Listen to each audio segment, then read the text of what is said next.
I mean, I just think Nick is so young to me. What's he want to do? Does he want to just hang out in the lake and... I don't know. I mean, the NFL is it's a different sport. Well, he was pretty good. He was okay at it. I didn't think he was terrible there. I think that the entire world would be a different place if that doctor hadn't made them pass on Drew Brees. That's right. Like, literally, the whole world.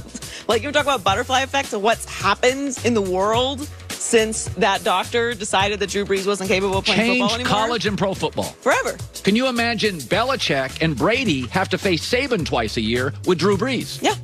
Brady's career doesn't look like this. Belichick's doesn't. Saban does. College football's different. A doctor who hopefully lost his license. A doctor said you can't have Drew Brees, and that was it. And it's like, okay. And here we are. And here we are. Brady's in Tampa. It's the only spot on his resume. Everything else is like... It was interesting in Miami, I will say that. But I don't think he's incapable of transferring back to the NFL and having success. I don't think he wants to. I think you're right. But God, when I watch him on the sidelines, he could do it. Yes. But I think he just decided that's not for him anymore. It is a different lifestyle. It's a better lifestyle. Depending on what you want to do. My coach he has to replace his offensive. Saban doesn't have to work too hard to recruit now. No, but God, does he have to replace his offensive coordinator every 16 months? God, it's better than replacing your job every 3 years. I don't know. In the NFL, the pensions are so good. Coaches don't do that. Occasionally, you'll lose a coordinator. Like Brian Daboll is going to take a job. But the bottom line is most of the assistants on that staff with their pensions, they'll just stay in Buffalo if they have Josh Allen for 10 years and raise their families. Yeah, I don't know that Saban's worried about pension at this point either, though. I think he's good. So the Nets pulled off the blockbuster trade yesterday, acquiring James Harden from the Rockets. They now have a big three. So we were back down to big twos for a while with Kawhi Leonard, and now they have a big three. Do they have a big... What do I get out of Kyrie?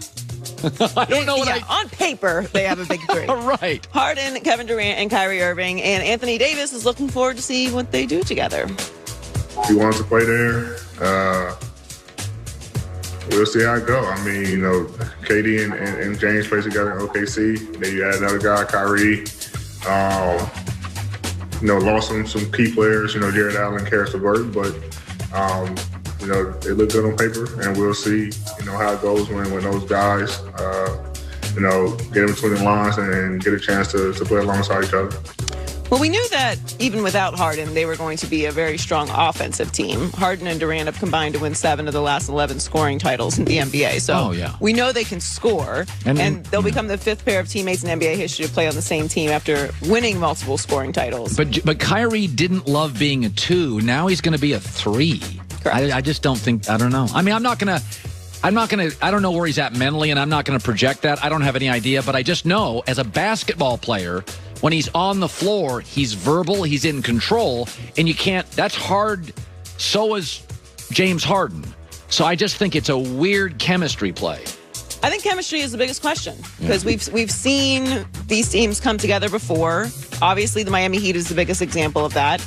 Everyone thought it was going to be an instant situation. And look, they didn't make it to the finals, so it's not like it was a disaster the first year. But it didn't work as far as winning a title the first year, which is the expectations when you have 3 of the top 10 players in the NBA on one team. But Bosh, Wade, and LeBron are very functional men. Like, they're all guys, you can sit down at a table, talk, and they're all kind of aligned, I think, on what wins basketball games. But and even with that, the chemistry and everything didn't come together right away. It wasn't immediate.